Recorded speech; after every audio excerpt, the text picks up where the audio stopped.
Parmi bateau chef de l'État gracié Nakatiwana Edi Kapend. Après 20 ans de prison, Edi Kapend enfin libéré calamité. Question, est-ce que le chef de l'État franchit la ligne rouge? Il y a Chinarambo, tentative de réponse na émission à l'élo. Sur le 26, gouverneur, il y a ville-province à Kinshasa. Alors, il y a 7e conférence de gouverneurs techniques dernièrement à Kinshasa. 24 adhéré na Union Sacrée 2 adhéré Zoé adhéré Zoé Kabila qui a président honoraire Joseph Kabila Kabange gouverneur ya Tanganyika ye adhéré pour nanini tokosolola yango na émission ya lelo batata ba mama bande kombote pe boye imalamu na Canal Presse on a bengaka la Liga le meilleur championnat du monde. Merci na fidélité, merci pour la confiance na que tout le monde est donc fatigué pour na bonana ya lobby kasi ba congolais pe biso ba kinois to ça le rappelle na moi respect to respecter rappel mibeko ya mboka lobby en tout cas ba policier na population ça la ko pesi mbwa boy.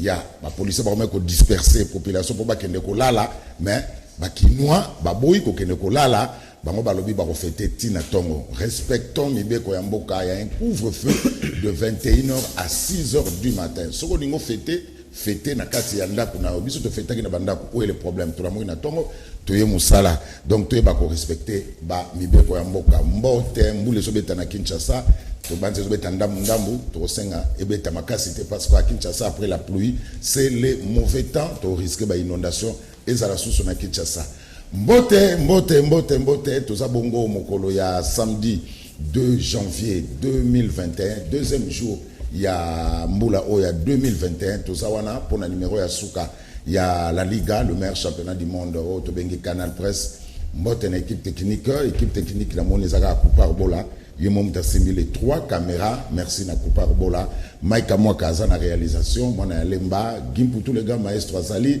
Serge Kwila Azali Yves Loalo Azali Veambata mona Barumba Ali mais bolimi sabiso mke on a un petit problème na niveau ya YouTube na banzi Yves Loalo azo sala effort na bozo mona bisote azo sala effort parce que YouTube fungama po bolanda biso na mikili ya poto mbote pe boye malamu na le meilleur championnat du monde ne la lobaka zo télécommande boaka na sinabani parce que à cet stade terrain eza poulele ba stade surtout ça me disa ya kokangama sauf au Camp Nou na Barnabeu ndeza ya kofungwama. Merci boye malamu na Canal Presse mokola lelo c'est donc parti pour 60 minutes il y a direct il y a Canal Presse na 3 invités na katia plateau maître Bazin Pembe na PCM Mbote pe bonana pour tous en mois de janvier ça continue boni.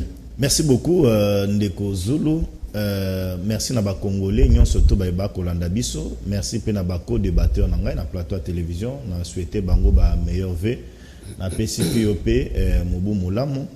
Je pense que nous allons passer le bon moment. Nzamba bateli biso, tomoni mubu ya sika, ya mutu ezali to rendre yeba honneur wana à continuer na rebattre la biso. Voilà, président, le changement dynamique, le changement c'est maintenant allié à FDC et Modeste Batilukwe. Ah, informateur, boni Modeste Bat. Ndeko Zulu et Modeste Batilukwe azali malam, ezali eloko ya ko se glorifier te.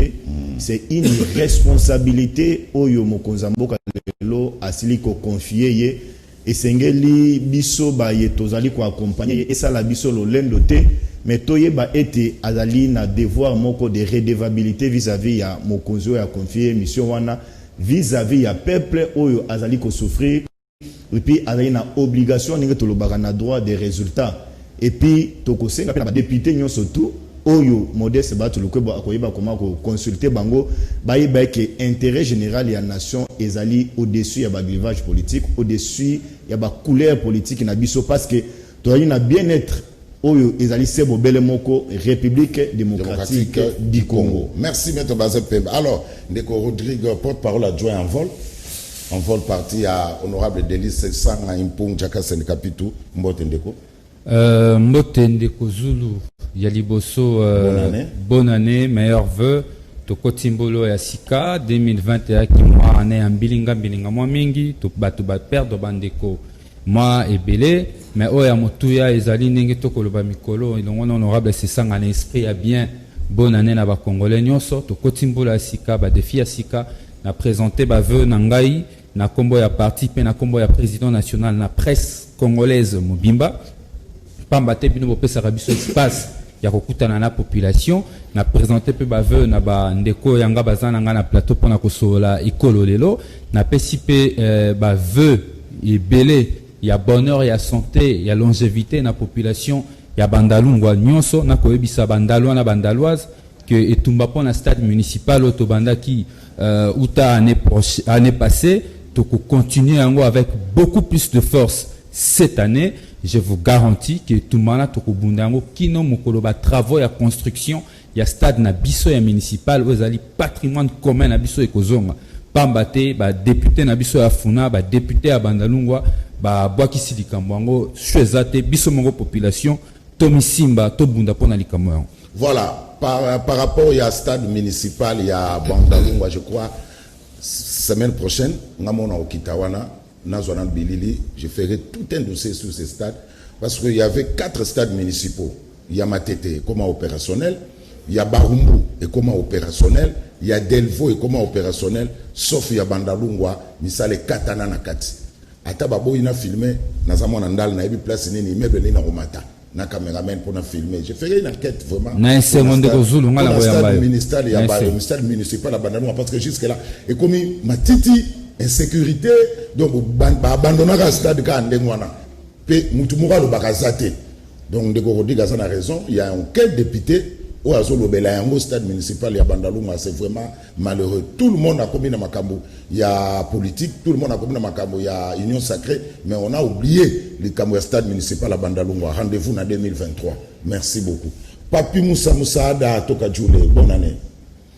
Et on a sepeli mingi na boyambi ya tongo lelo. Topesi bayumbo kanyoso baye kolanda na itando eke bambote bele bisika bali.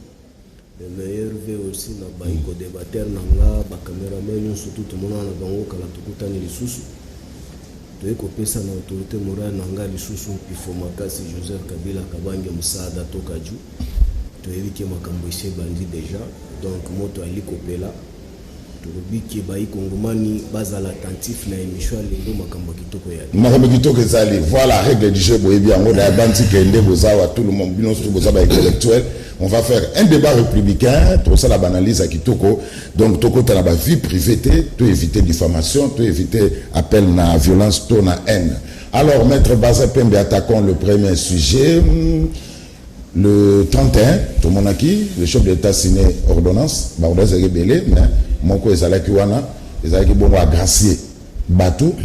Parmi Batou a gracié, il y a Edi Kapen qui a fait plus de 20 ans dans la prison centrale Yamakala.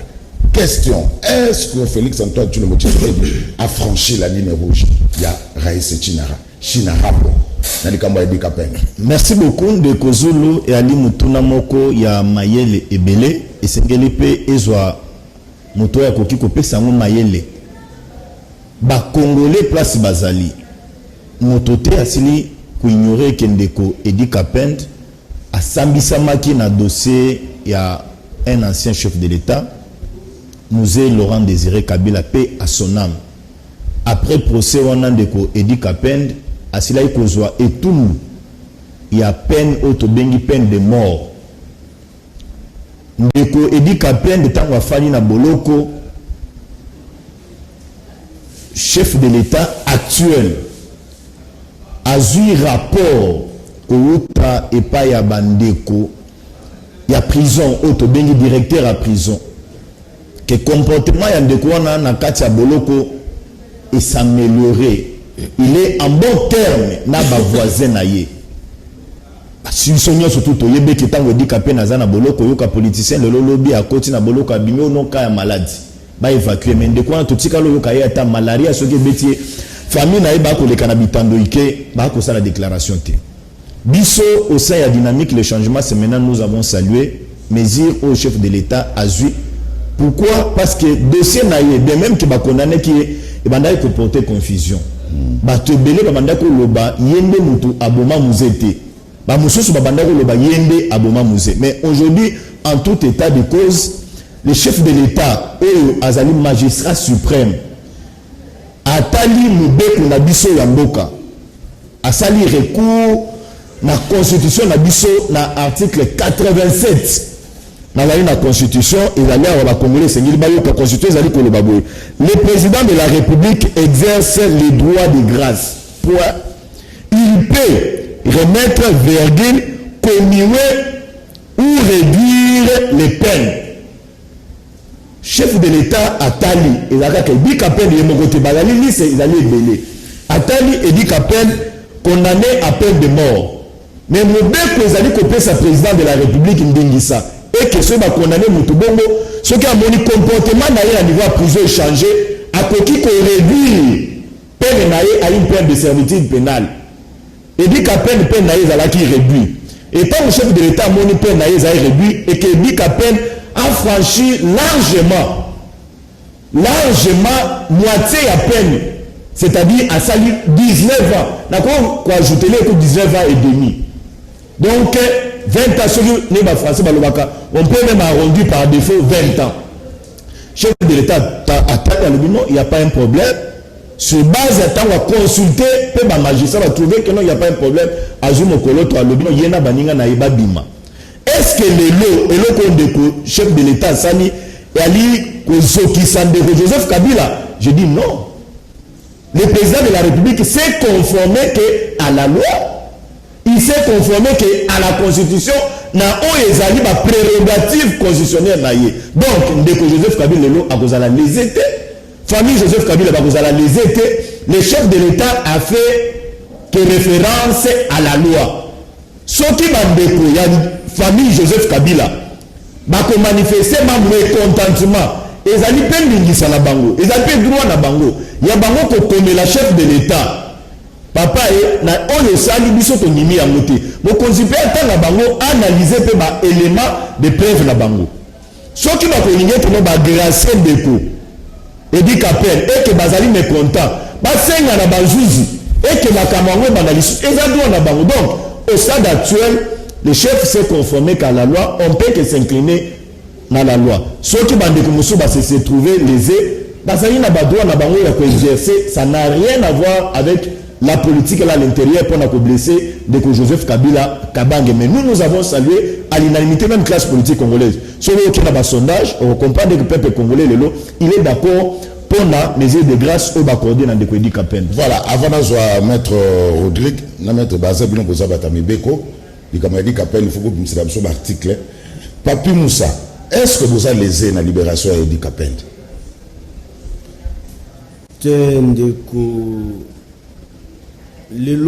Je pense que la question a été posée d'une manière politique et qui n'a rien à voir avec nous par rapport à Moutouna Ali Kotuna qui est Ali lésé. Toi Ali lésé par rapport à quoi? Est-ce que Ndeko Edi Kabend, Ndeko Kabila Mutwakangai, Kabila Kanga Kapendita? Kapend alaki na boloko viva responsabilité na ye alaki nango pembeni ya mokonza mboka ya kala. Et l'État congolais est moko Mutwakanga qui est. Donc dites-moi aujourd'hui lorsqu'on dit que non, jugement baranda kangono du peuple va exécuter ngono du chef de l'État. Donc cela veut dire que le Roland de Kokamere peut bakangaki va condamner 25 ans de prison sur 20 ans de prison. Jour bako bimisaye et qu'on va poser là les mêmes questions en disant que non, bandeko ya IDPS ba ali lésé parce que ndeko chilo monda kangaki. Ça n'a pas de sens. Justice ali ko sala mosala nango. Justice nde kangaki. Si la justice estime que ndeko oyo par rapport à Mobeko, il faut azala libérer. Ce n'est pas Kabila kangaki. Ce qui Kabila Kangaki, boya na ba preuve wana ya arrestation à Kabila vers Edi Kapen boya to ko débattre nango ou bien na sujet erazaki na procès na ye soko yoka ki ba ko tuna ye ba question par rapport à Joseph Kabila boya to débattre nango mais ya mona me kana ko recadrer muke ko débattre nanga nini bazin alobi que non peine ya Edi Kapen est qui réduit non moi je n'ai jamais participé na procès ya ndeko Edi Kapen depuis que ndeko Chilombo Ali na pouvoir que ba réduire peine non je n'ai jamais participé. Je n'ai pas dit ça. Non, c'est ce que vous avez dit. Non, j'ai dit que Mobeko, ils allaient couper ça. Non, la Constitution, papa, article 87. Mon cher, c'est-à-dire qu'on réduire. Les gens en français, les constitutionnels, les ont été mais vous pouvez expliquer ça là quand on répondre, non? Merci, allez-y. La même article, tu fais allusion. Article, on dit que non, Mokonzamboka Ali n'a pouvoir à diminuer peine. Est-ce que va diminuer peine à Edi Kapen? C'est là où je te dis que tu ne comprends pas l'article que tu as évoqué. Ça n'a pas de sens. Il y a pour évoquer dans le lingue au salaire et en côté. Parce que Edi Kapen, Batikala pour réduire peine n'a été. Il n'y a jamais existé procès. Il y a pour réduire peine. Il y a Edi Kapen. Par rapport à peine où tu as condamné à mort à vie. C'est ça procès toi. Procès ni Moussou se fondement qui va réduire peine n'a été. Depuis le président Facha Zali n'a pouvoir. C'était où? Qui était le juge? Et c'était à quelle date? Non. Dis seulement que non, c'est dernier. Et d'ailleurs, lorsque tu as joué cette information, par rapport à peine, Edi Kapen d'Azaki Nangu, sur le plan des droits, ces derniers bénéficient de la grâce ou soit amnistie. Mais c'est ça qu'il faut expliquer, le peuple va comprendre en haut. Il ne faut pas mélanger des choses par sentiment tout simplement parce que vous allez permettre des formateurs. Donc, il faut qui engage Edi Kapen, ça ne nous fait ni chaud, ni froid. Il est congolais des pères et des mères, katangé comme nous autres. S'il trouve sa liberté, il n'a qu'à vivre. Ceux qui balongent la armée, il doit intégrer si on estime que non. N'a par rapport à Mobeko. Il y a un qui réjouir l'armée congolaise. Ceux qui vont moniquer, ça ne préjudice pas la fonction ou soit la responsabilité de l'armée. Il peut intégrer. C'est tout à fait logique. Nous sommes d'accord. Mais poser la question en disant que non, affranchir ligne rouge, il y a des comme ça, Moussada Kanga était. Donc, ça, pour le là, Moussada Ndakangé. Donc, ndeko kamera était ndeko chilo monde mutwakangie. Cela veut dire que jour peine ndeko kamera ko biba to koloba te président o akoya so président ndembi so président makoso to koloba ke ndeko oyo affranchir ligne rouge ya ndeko chilo. Moi que ça n'a pas de sens. Moi je pense qu'aujourd'hui la justice fait son travail. Oui. Si on estime que non, ce dernier doit trouver sa liberté, où est le problème? Donc je n'ai pas noté. Et quand je n'ai plus sur la relève, il y a Yokanan. Elle va nous sam ça dit qu'à peine. Bon, on a dit drapeau à PPRD. Bon, on a dit drapeau à PPRD. Bon, c'est non, au nom du PPRD, nous te condamnons. Tout ça. Non. La justice, elle est comme ça, la même cour. Oh, et Monique, non. Rapport de quoi lobby, comportement naé, que non ce qui s'améliorer qui. Mais il faut que ça fait par référence à texte légaux des droits en disant que non, vu l'article, vu code pénal, vu. Nous estimons que ces messieurs devaient trouver la liberté par rapport à Mobeko Boebo. Mais Mobeko, ce sont des articles de la Constitution qui se fait accompagner avec les articles du code pénal. Mais où sont les IDPS vraiment pas si non comprendre comment c'est IMC. Ah bango na DG na bango ya cash bachana na SNEL wana pas donc na PC. PCA gère katenji. PCA lui je suis administrateur. PCA gère katenji. Parce que contrôle. Toke malem. Mais PCA ça la promesse est belle na mama ko. Ali gestionnaire tende konanga. Papi Moussa toke. Il y a pas sur là qui était na okinde konanga ya côté informateur basé pembe. Alobi te ndeko Edi Kapen dali ko bima na makala na bagalo na e. bazongiseli bateni ali kobima officier full. Je me pose la question, attirer référence ya droit wana wapi?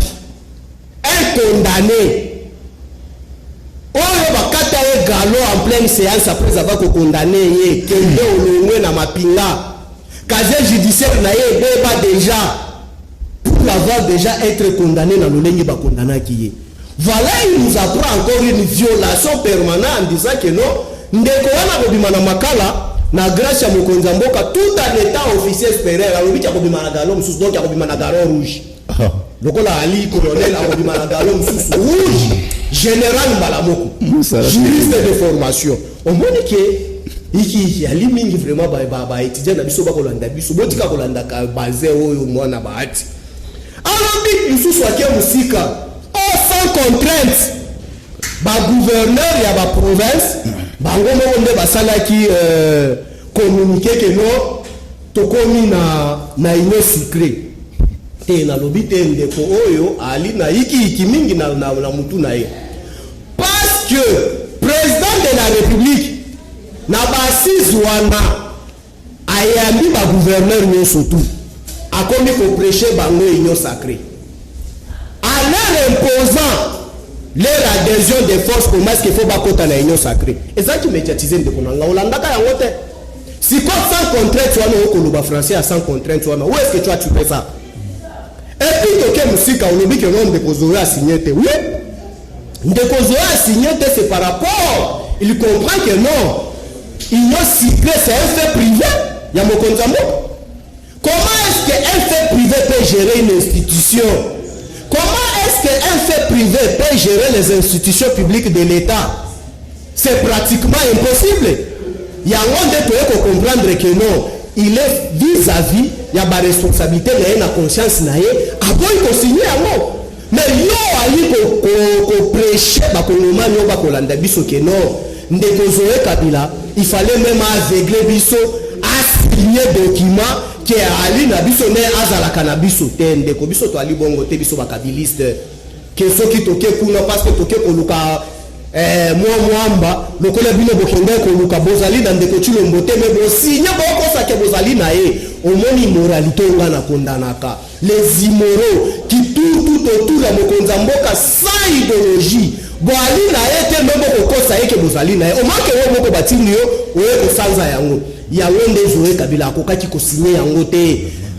L'union sacrée, c'est un fait privé des chefs de l'État. Donc adhérer à l'union sacrée, ce n'est pas une obligation. Ce n'est pas une obligation parce que ça n'a pas de soubassement juridique. Voilà. Quelque chose qui n'a pas de soubassement juridique, ça peut faire l'obligation. Il y a qu'on s'alanango pour exiger adhésion, il y a exercice à pouvoir dans le monde. Ça ne peut pas. Il y a un monde à voyager. Il y a un monde au tatona qui a 2, 3. Oui, bah allez. yango ndete to lobi kaka lokola ndego baza lobi ke no bamsusu bakendaki par gala ka ba signer bali na bango te oui tondimi bamsusu so tu ba signer pa ndeko chilombo ke no ba koti e pas président de la PIN na union sacrée bali na bino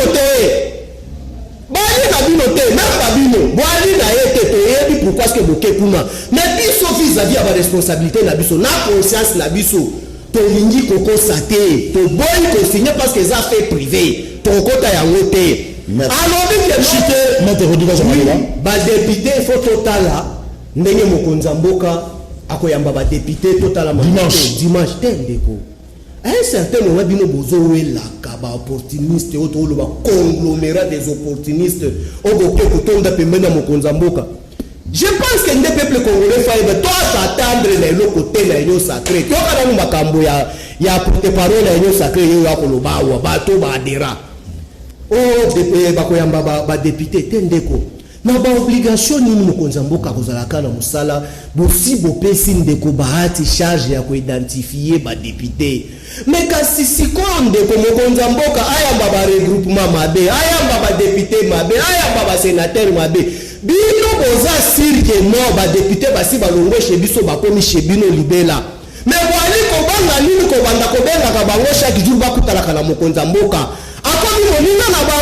Merci. Il faut s'attendre alors, Maître Rodrigue, c'est comme si nous c'était comme un père fait privé où tout le monde doit s'adhérer. Ça, c'est la première question. Deuxième question, dans ce raccordement frauduleux, failli la lobby que Union Sacrée Zali Zemiami Balé à FCC Kashi. Bon, on a reballé la question. Il y a Union Sacrée. Bon, le coup là, yo mtoza na comme c'est comme un perfect. Tout le monde doit s'adhérer. Au moins, ce n'est pas une obligation. Donc, c'est la raison. Je peux ici confirmer que adhérer à l'Union Sacrée est à l'obligation.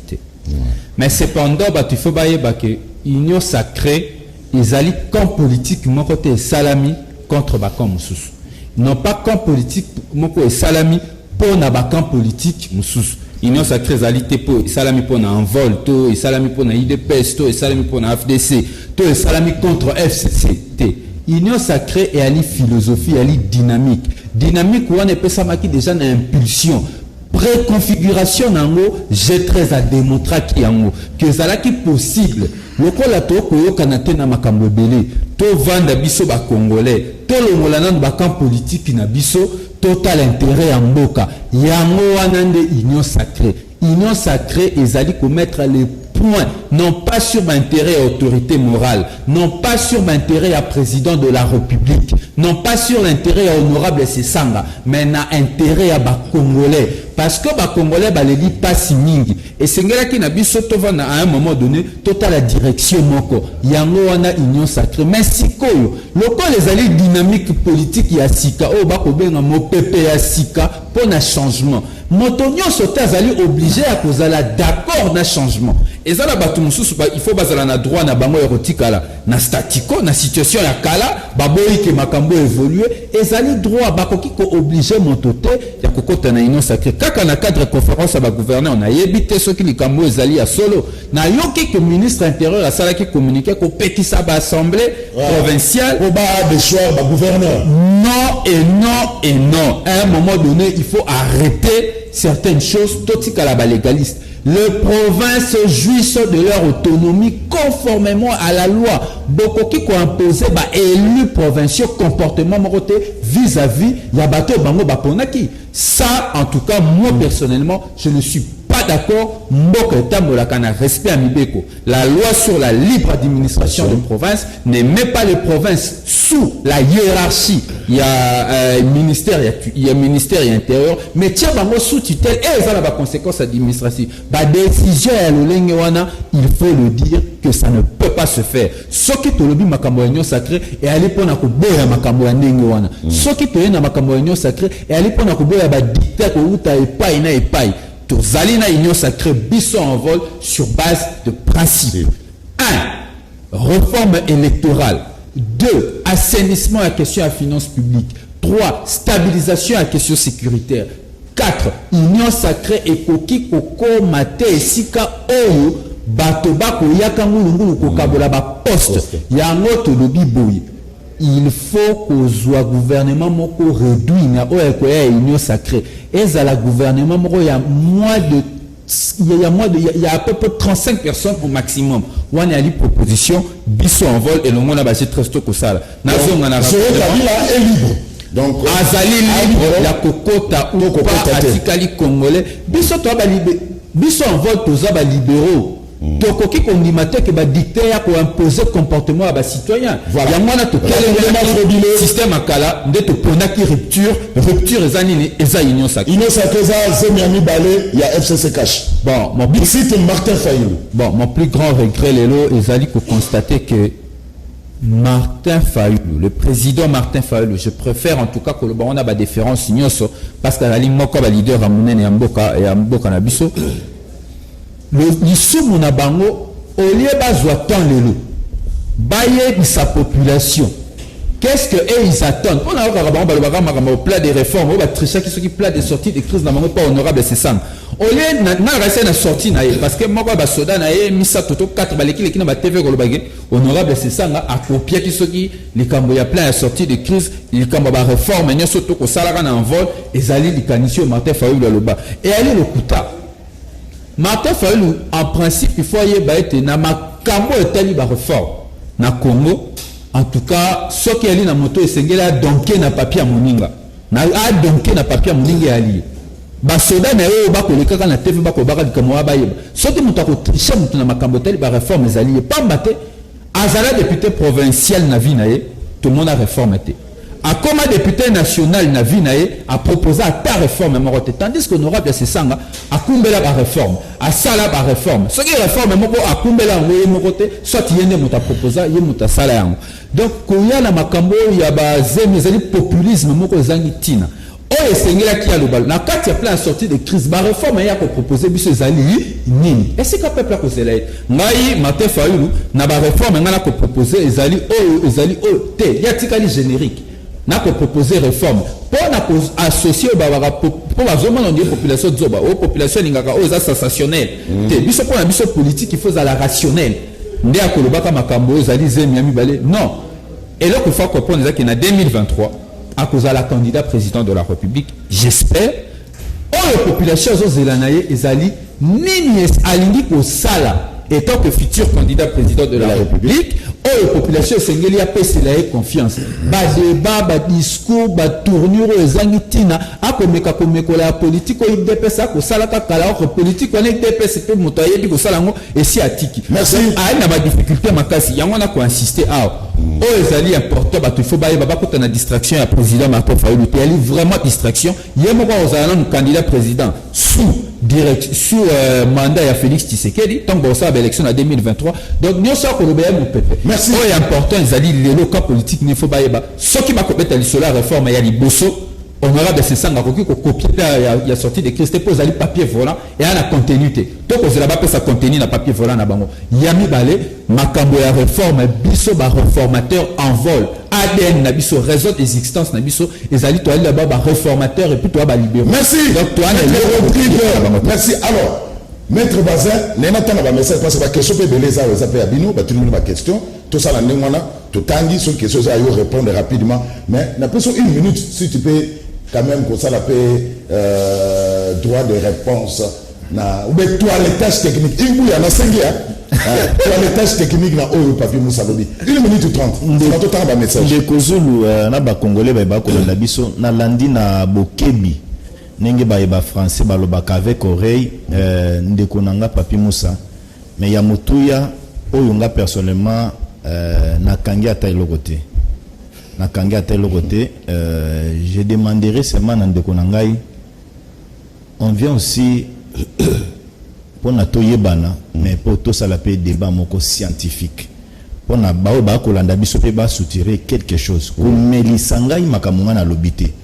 Je le confirme ici que député mokote ba on l'a contre un député pour na signer na union sacrée. Ba qui na adhésion libre.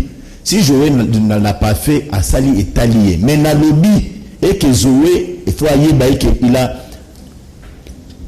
pas kindal, à Kosimba drapeau pour na servir Mboka.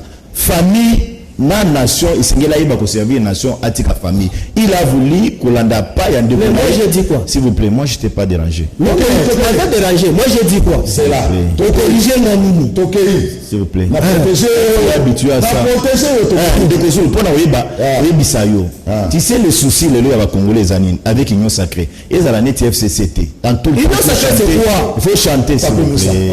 Mais Union FCC, Union Sacrée c'est quoi? Il explique. Mais tu vas prendre la parole, non? Dans le Biboyi, Union Sacrée, les lois FCCT pour Kozwanzela, ok, Kingaka, l'autorité morale, même le chef de l'État lui-même l'a répété. Union Sacrée, c'est alliés individu. Ce n'est pas l'individu qui est Union Sacrée, non. C'est pour l'intérêt, pour le bien-être. Il y a peuple congolais. C'est pourquoi, Bissot, nous les jeunes conscients, tous se comporter des flatteurs. Aujourd'hui, nous avons Kabila aujourd'hui à Tikaline Telantela. Il est en train de se vaguer, il sait, puis à qui se confier, ça à l'élo. S'il vous plaît, Moussa. Arrêtez-moi le Koreka au Loba. C'est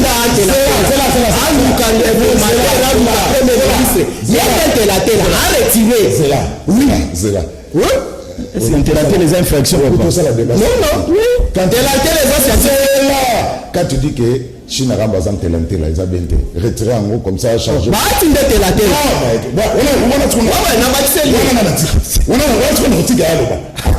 Retiré, il est le président honoraire, il a droit à tout le respect. Je les respecte énormément. Kabila a signé au nom et pour les comptes des Congolais. Qui dit Congolais mettre bazar. Kabila a joué de au salaté. Hein? L'on a télanté là. Mais de Kozulu ntelante la pesa ndenge yo sengengango na longoli yango pona koyebisa ba Congolais par là le long de Joseph Kabila on a voulu qu'il soit dans ce pays mais Kabila n'a pas voulu nous faciliter la tâche. Kabila a voulu prendre tout un pays en otage na Lobaki na Bebiawa avec soi-disant majorité. Aujourd'hui que l'union sacrée là Moussa on n'est plus encore à un moment il y a bagarre. Nous sommes à un moment de réconciliation nationale. Venez, vous résistez, beaucoup résister dans l'opposition. Je ne vous vois pas résister dans l'opposition comme ça. Vous n'allez pas résister dans l'opposition. Ça va. Vous résistez. Merci. Parce que moi, mon cœur, j'ai en tête de ville. Alors,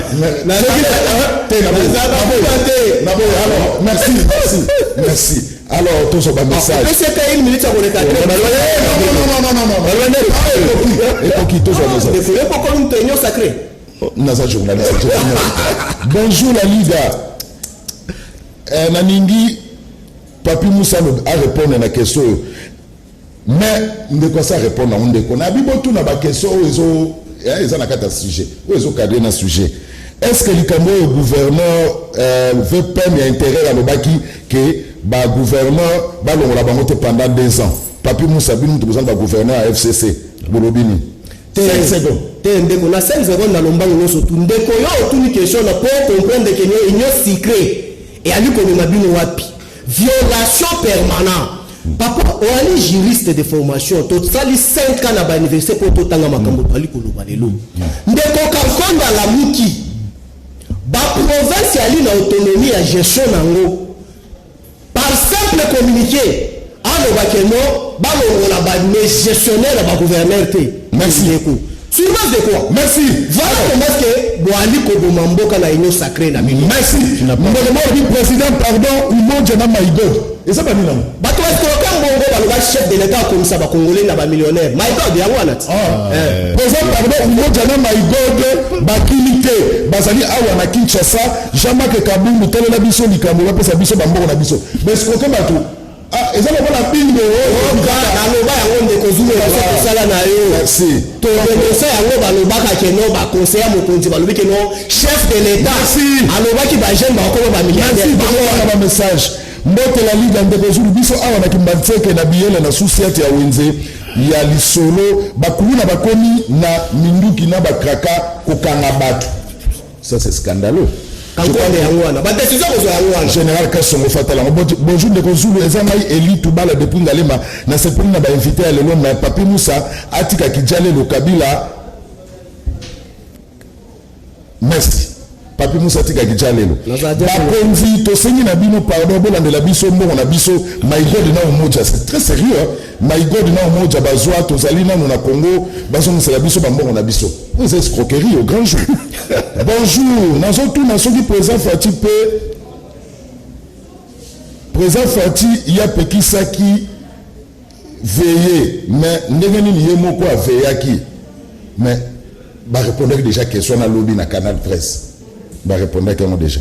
Bonjour, Bekozulu, pour la nini, ozobengi salisusu, Jimmy qui tengete, il faut le bengaye, asilisa bien. Likambo yango la kamba na lemba Jimmy Tengaza je crois que cette semaine prochaine Tourbe Nisaï. Bonjour Tozali Baja RVF Régie de voix fluviale président Félix Kalela Bisso année 2021 9 mois impayé peut changer Bisso comité Mobimba il y a RVF voilà.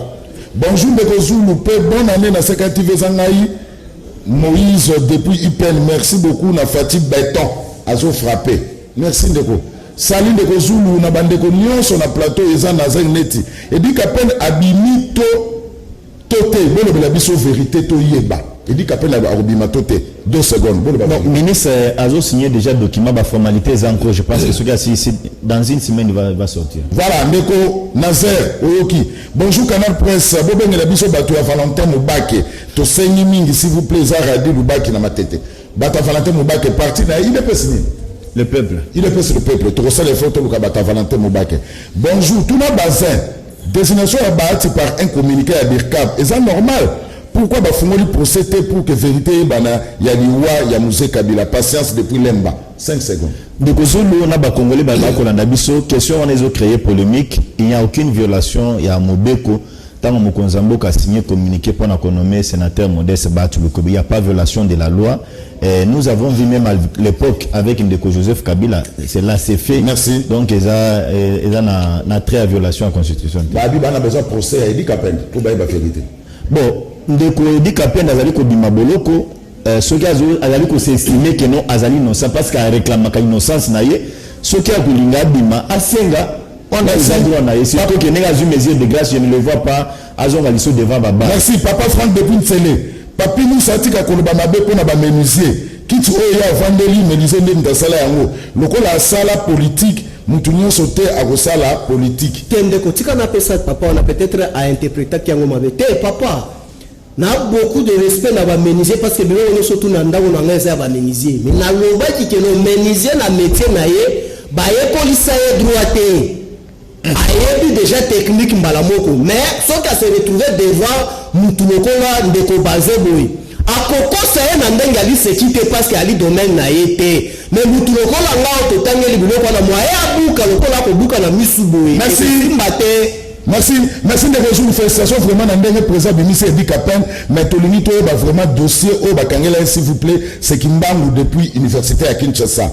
Bonjour chers journalistes, réaction dans Isabo Edi Kapen si réellement à Kobima il faut basambisaye loyalement selon la justice abimisa la vérité ce qui asa innocent il faut asa la dédommager. Tyson Jonathan depuis Nchangu Ndekozulu tout le monde à maître Rodrigue union sacrée et sa institution T ce n'est pas obligatoire que Batunion soit intégré toujours banga pour l'objet va décevoir le peuple.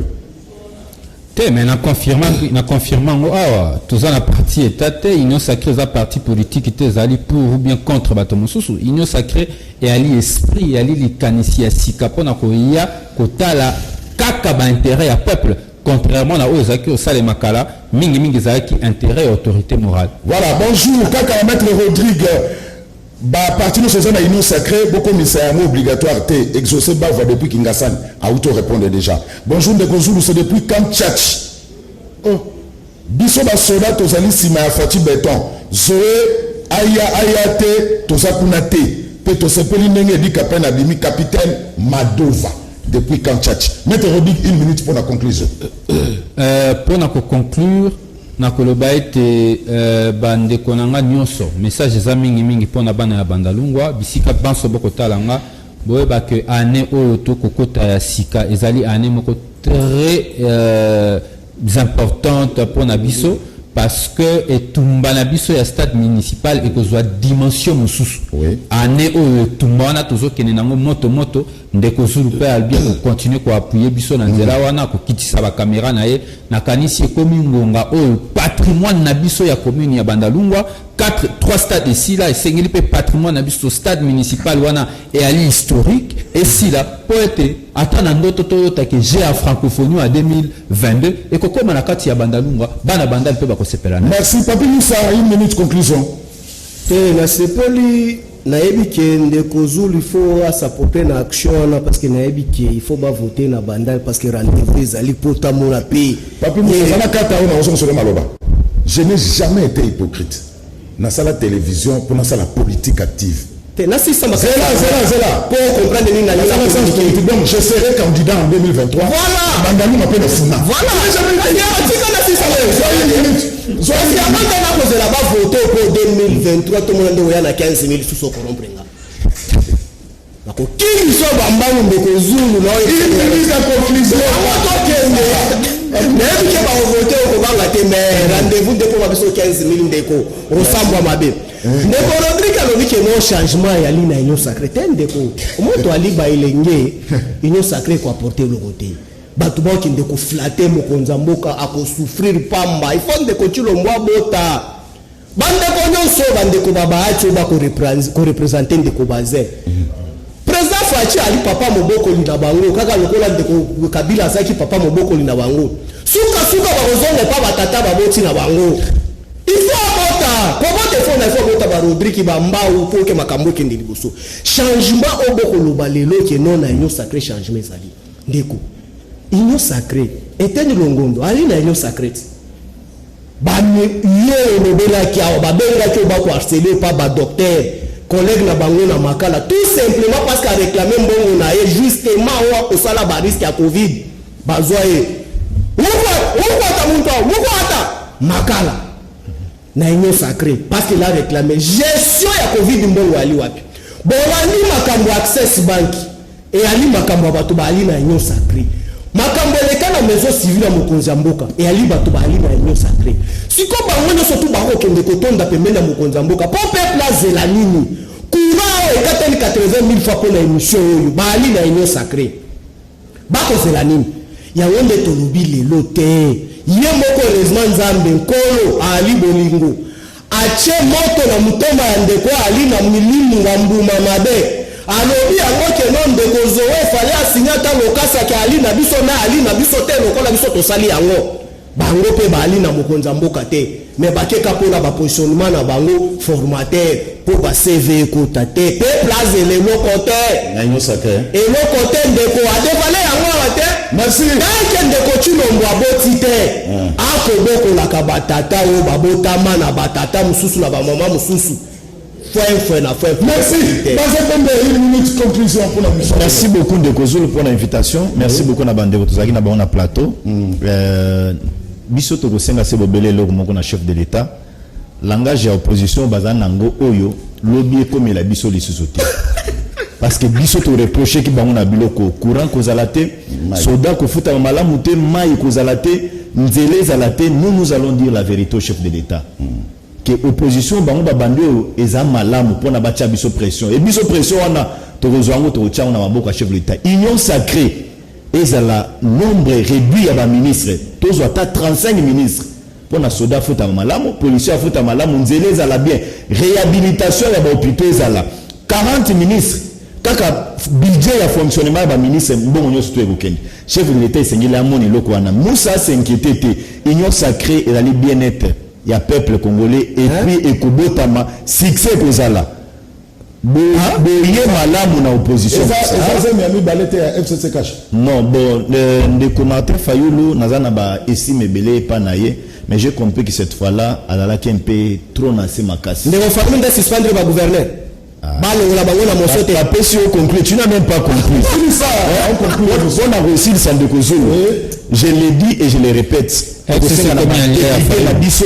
nous avons conscience, nous avons confiance dans les députés, dans les hommes d'État, pour faciliter tâche dans un informateur pour la majorité dans le niveau Assemblée nationale. Élection et tout ça, bandeko mbalo quand même basa l'opposition, va sentir le gaz. Merci maître Bazin. Merci. Bon honorable Guilwando, ça va?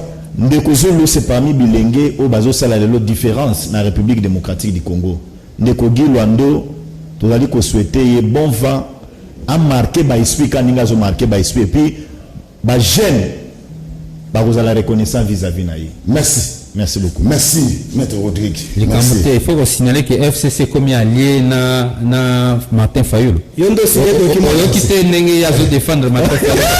Merci document. Pas merci. Na sepeli ndeko passe na comportement na yondi. C'est na sala commission na sepeli na wewe ndeni. Ngai omona ba journaliste nyo surtout basali bosoni na législative ndeko Zulu façon na analyse na yo. Merci. Na 2023. Merci. Na yebi ko kitate. Merci. On a voté. C'est ça. Maître Azo Balanga. Merci le meilleur championnat du monde des abonnés championnat Espagne, Laurent Fabrice Barsoni, le meilleur championnat du monde des Angleterre, ils ont la Liga des abonnés championnat Espagne. Alors, Tokarim Barnabé ou Tokani Camp Now, donc, Tokofungola, je crois, la semaine prochaine, pour l'État, Bakombo la Bascade, les 2 plus grands stades du monde. Merci.